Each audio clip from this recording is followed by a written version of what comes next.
January 1943. The dense jungles of northern Burma lie silent beneath a heavy mist. From the canopy, water drips endlessly onto a carpet of rotting leaves and red clay. Hidden beneath the green shroud, hundreds of men move like ghosts. Their boots sink in mud up to the ankle, their uniforms soaked through, their rifles slick with sweat and rain. They are British, Indian, and Burmese soldiers, men who have volunteered for something the world has never seen before. They call themselves the Chindits, a name born from the stone lions that guard Burmese temples. Half myth, half legend, all courage. They march under the command of one of the most peculiar men the British Empire ever produced, Major General Orde Wingate. Eccentric, fanatical, and brilliant, Wingate believes war can be fought not with numbers but with nerve. His idea is simple and mad all at once: to take small groups of men deep behind Japanese lines, hundreds of miles into the jungle, and wage a war of sabotage, ambush, and survival. But this is no ordinary battlefield. In the green hell of Burma, even the air seems to fight you. Leeches cling to your legs, sweat blinds your eyes, and the humidity turns every breath into a struggle. The jungle does not forgive weakness, still the men march. They carry everything on their backs: radios, explosives, bullets, a few days of food, and faith. Somewhere ahead lies the Japanese army, dug in and confident. But the Chindits are coming, moving through the dark, silent as the rain. They will soon ignite a campaign that will test the limits of human endurance and forever change the way war is fought in the jungle. The training begins in the dry hills of central India, where Wingate forges his men into instruments of endurance. He strips away everything that resembles comfort. No tents, no supply trucks, no guarantees. The men sleep in the dirt, eat rations meant for days that must last weeks, and march through heat that melts the horizon. Wingate's methods are brutal, but they work. He teaches them to live off the land, to think like hunters instead of soldiers. You must become part of the jungle, he tells them. Not men fighting in it, but creatures of it. Every column becomes a living organism, built on trust and discipline. They learn to move silently, to read the whisper of the wind, to feel when the enemy is near. Mules are their lifeline. Each animal carries food, ammunition, and radio parts. Every man knows how to pack, patch, and even bury one when it falls. There will be no burials with ceremony out there, only survival. At night, campfires burn low and men stare into the dark with thoughts of home, of wives, children, and the chance they may never see them again. Some curse Wingate's madness. Others cling to it as the only thing keeping them from despair. By February 1943, they are ready. They number just over 3,000 and a small army of ghosts.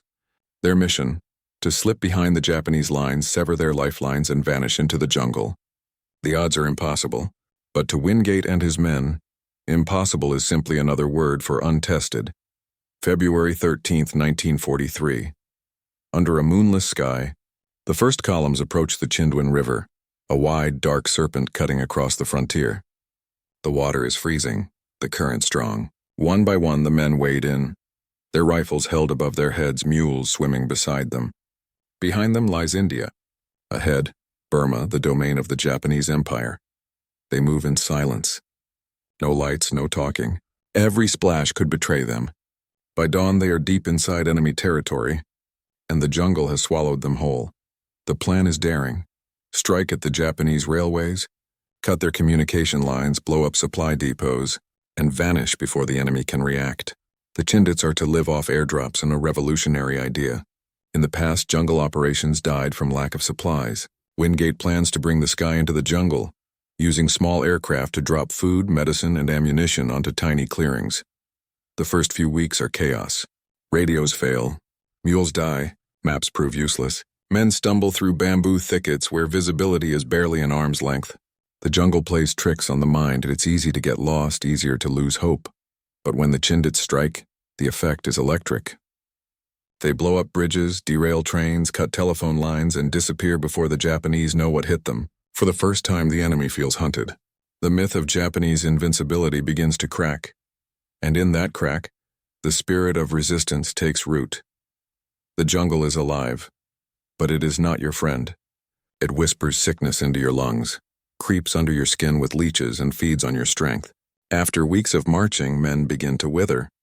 Malaria takes some. Dysentery takes others. Feet rot from the constant wet. The columns move slower each day. The Japanese adapt quickly. Patrols swarm the jungle. The Chindits find themselves hunted by a force that knows the land better than they do. Ambushes are sudden and merciless.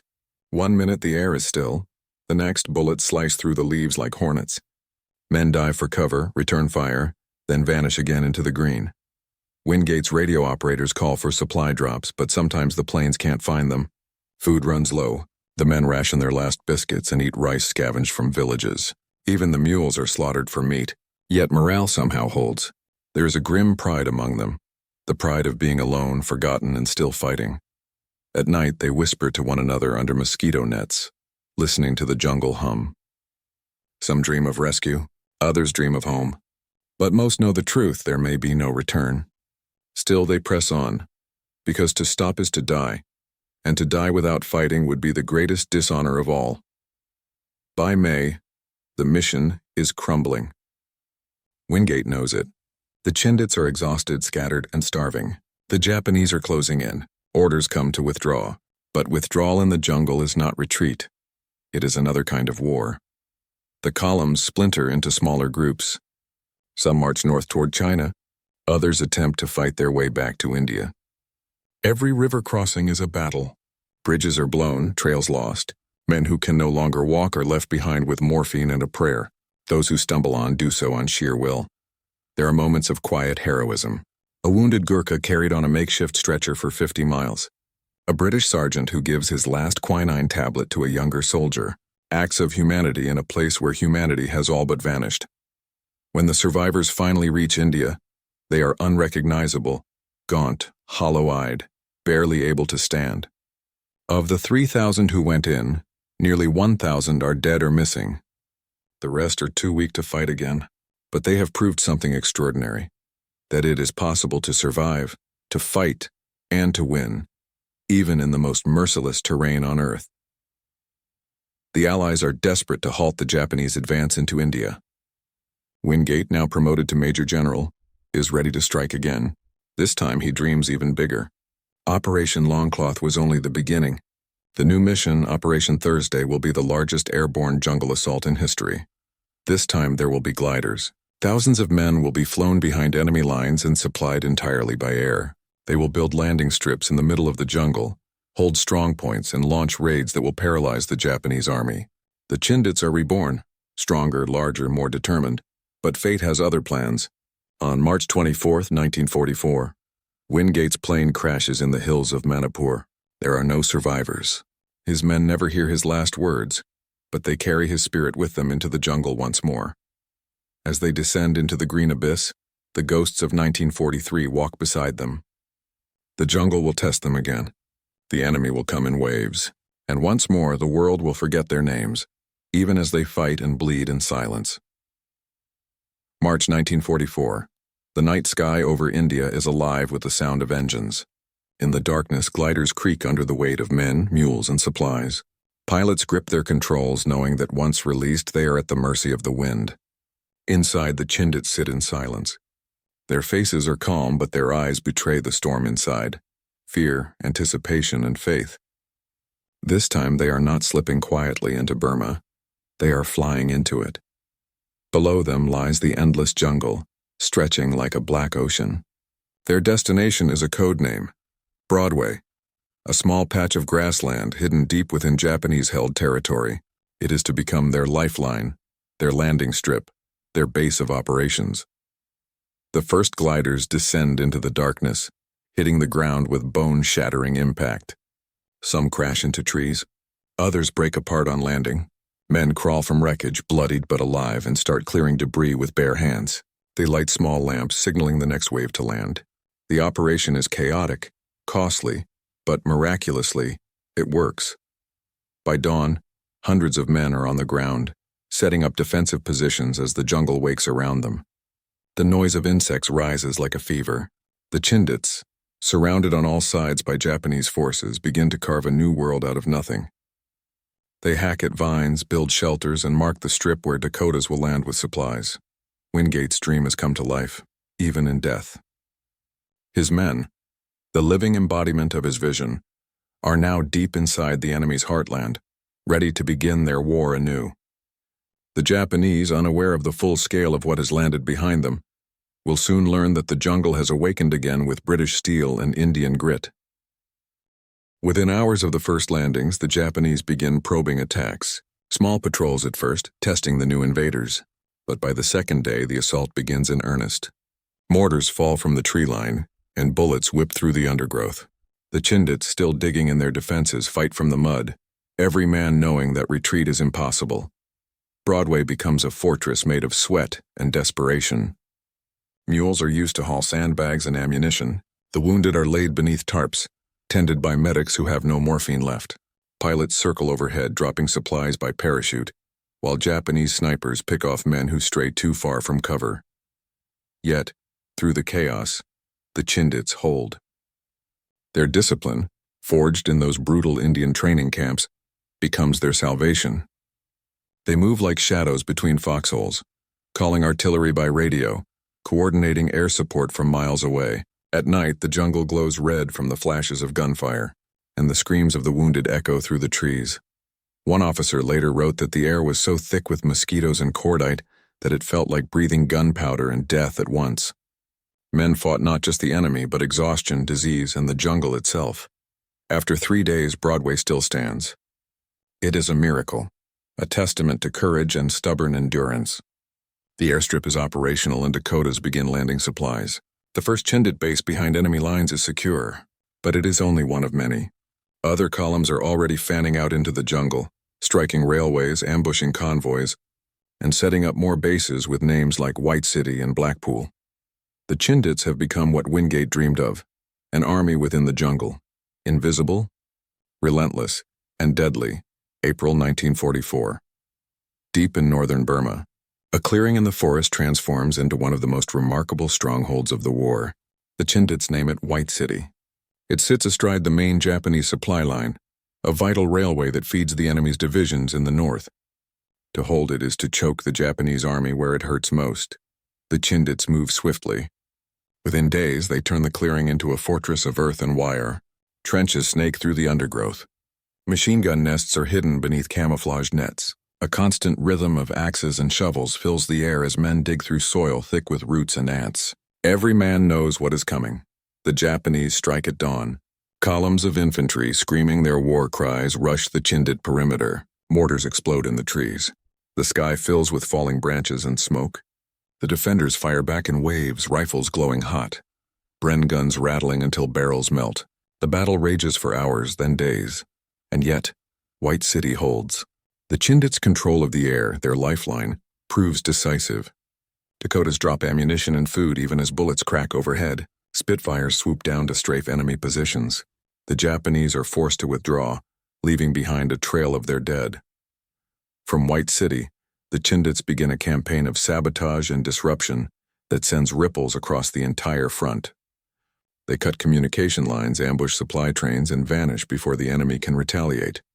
But success comes at a terrible cost. The men are breaking down. The heat, the insects, the endless fighting, and it eats away at sanity. Some soldiers talk to trees, others wander into the jungle and never return. Yet they keep fighting, not for glory, but because stopping means death. The war has become personal, between man and jungle, between the will to live and the temptation to surrender. March 24, 1944, far above the hills of Manipur, a B-25 Mitchell bomber cuts through cloud and thunder. Aboard is Major General Orde Wingate, returning from inspecting his men in the field. In moments, lightning flashes and then silence. The plane vanishes. Hours later, villagers find wreckage scattered across the slopes. There are no survivors. When the news reaches the Chindits, it spreads like a shockwave. The man who conceived them, who drove them through madness and miracle alike, is gone. Some cheer quietly. His methods were cruel, his standards unbearable. But most fall silent. They know that without Wingate, the Chindits are leaderless in spirit if not in command. General Joseph Stilwell, the gruff American in charge of Allied operations in Burma, takes over strategic control.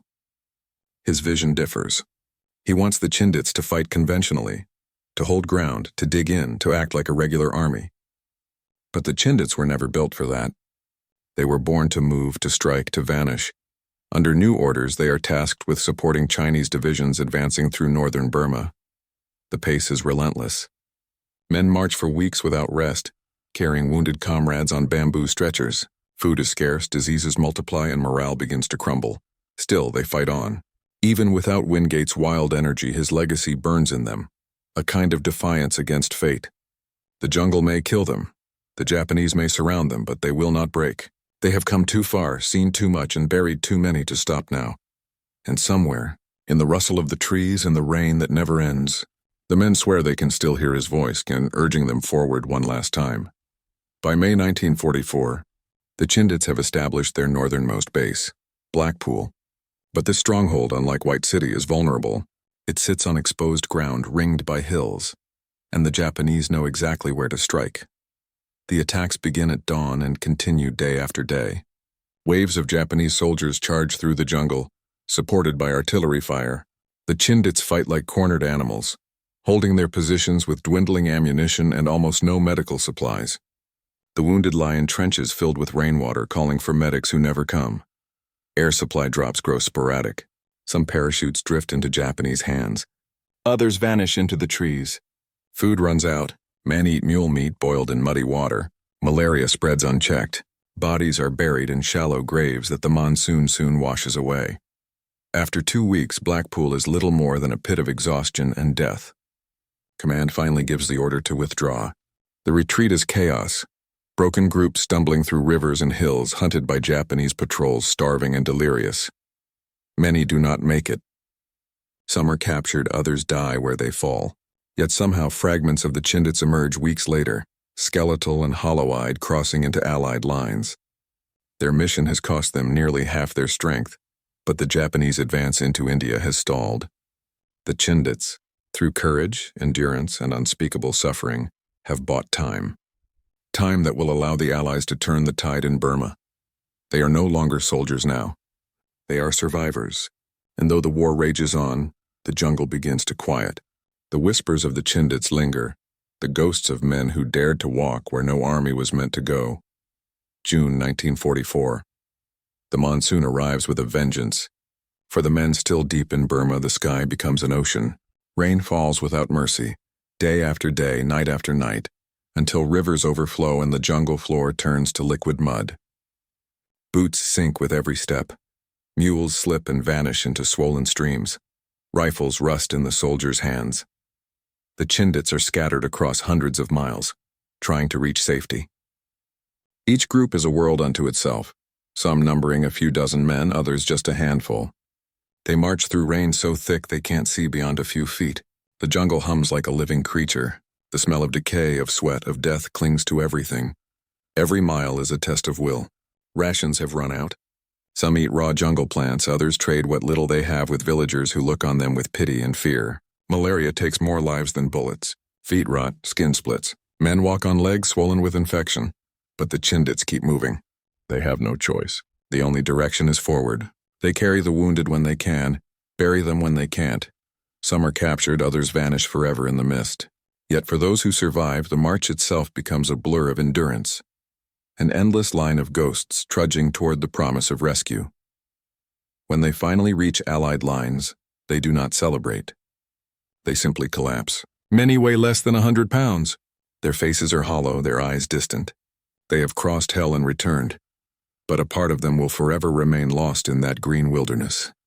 As 1945 dawns, the war in Burma shifts. Fresh troops arrive, new divisions push the Japanese back. Tanks roll through roads that were once impassable, and planes thunder overhead where once only birds dared to fly. Victory begins to feel possible. But the Chindits, those who remain, are no longer at the heart of it. Their ranks are shattered. They are too weak to fight. Many are sent to hospitals in India, where doctors struggle to recognize them. They have been away too long, lived too hard. The nurses call them the skeleton army. Official reports speak proudly of successful deep penetration operations, but for the men who fought them, those words mean little. They remember the faces, friends left behind under the trees, graves swallowed by vines. They remember the smell of rot, the weight of the jungle pressing down on their chests. They remember the silence after the gunfire. In London, their deeds barely make the headlines. Europe is burning. Normandy has been invaded.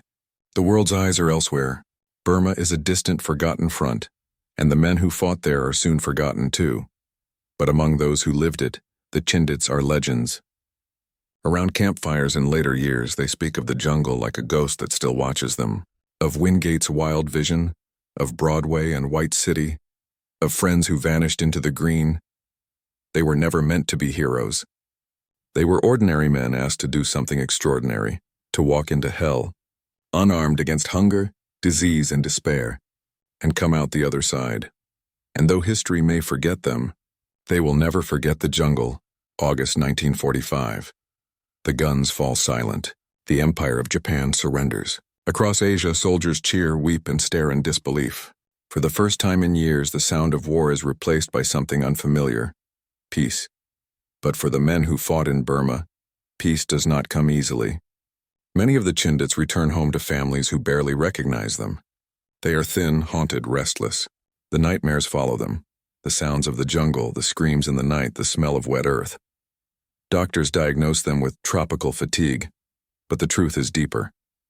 It is the memory of being hunted, of starving, of watching comrades die slow deaths with no graves, no markers.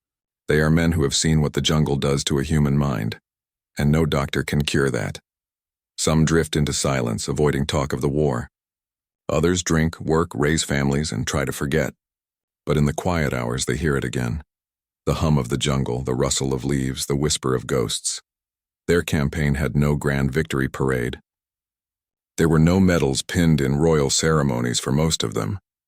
The world was too busy rebuilding itself to remember the men who had already been forgotten once before.